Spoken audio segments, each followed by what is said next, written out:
So this is our group assignment setup for the implementation of current hysteresis control of BLDC motor. Subject modern electrical drive PLE 4763. As you can see here on the graph, it displayed the reference current and the actual current, where the actual current is the orange and reference current is the yellow. And here we can see the motor is spinning counterclockwise. And this is the BLDC motor that we'll be using for the hysteresis current controller lah. This is our hardware setup. We are using the touch instrument microcontroller TIDSP F28379D, and this is the oscilloscope to show us the phase current of IV. So here I was trying to emulate the load variation or load disturbance to the motor using my own hands to verify the reference current, actual current, and the phase current of the motor that are reacting to the load disturbance lah. As you can see here on the dashboard, we can see that the reference current and the actual current did not change. But however, we can see that the phase current IP is changing according to the variation of load lah, from the load disturbance that we are simulating from our hand. As we apply more load, the current slope will become more steeper, and then the switching frequency will be varied lah based on our load variation. My name is Mohd Hafiz Rahimi with Ismy Izam. Okay, let's continue. In this experiment, we just demonstrate the implementation of current hysteresis control for BLCD motor using MATLAB simulation. Okay, this as you can see, the motor for this test, reference currents is set. After the motor is enabled, the controller regulates the motor current based on this reference value. Okay, as we can see now, the motor is stopped because we set to the 0. We just wait for the graph.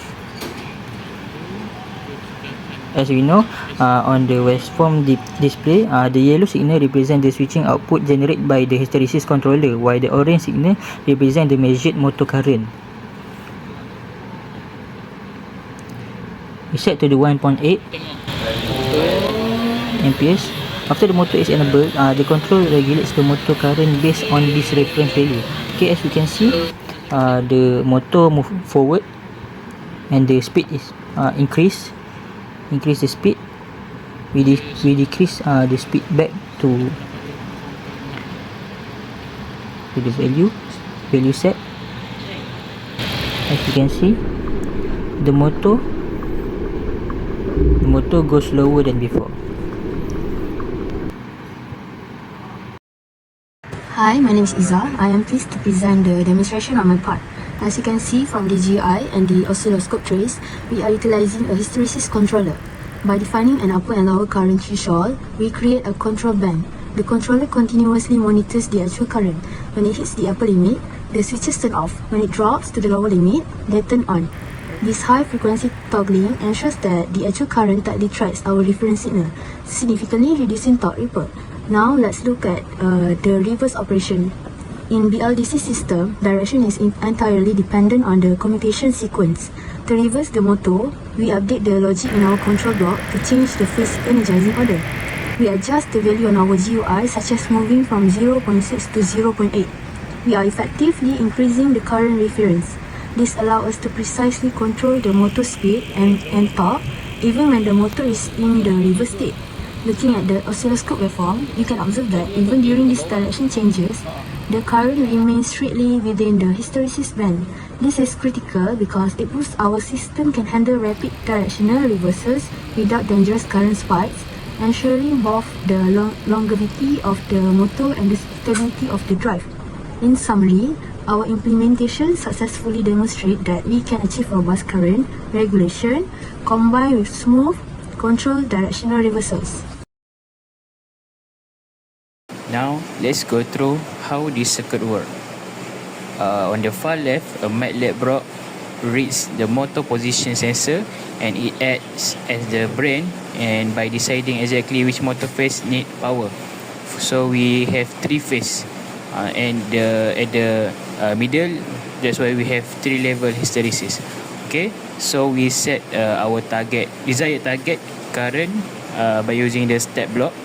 Okay, so at the line under, the system constantly measures the actual current flowing into the motor and compares it to our target. So that's why we have the feedback loop, the closed circuit.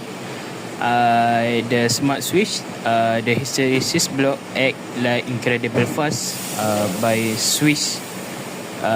If the actual current drops too low, they switch the power on. If it gets too high, the switch, the power turn off, and the output, the zigzag switching forces the current to stay perfect on target at its flow through the inverter to smoothly drive the motor. So why it is very important in the real world? If you start a motor without controlling the current, it draws a massive or sudden surge of electricity. It can overheat the coil and destroy the electronic part. So the hysteresis current control solves this. It acts as a protective shield. This technology is essential for anything that need precise, safe and efficient motor control, like electric vehicle, e-scooter or industrial robot. So that's all from us. Thank you.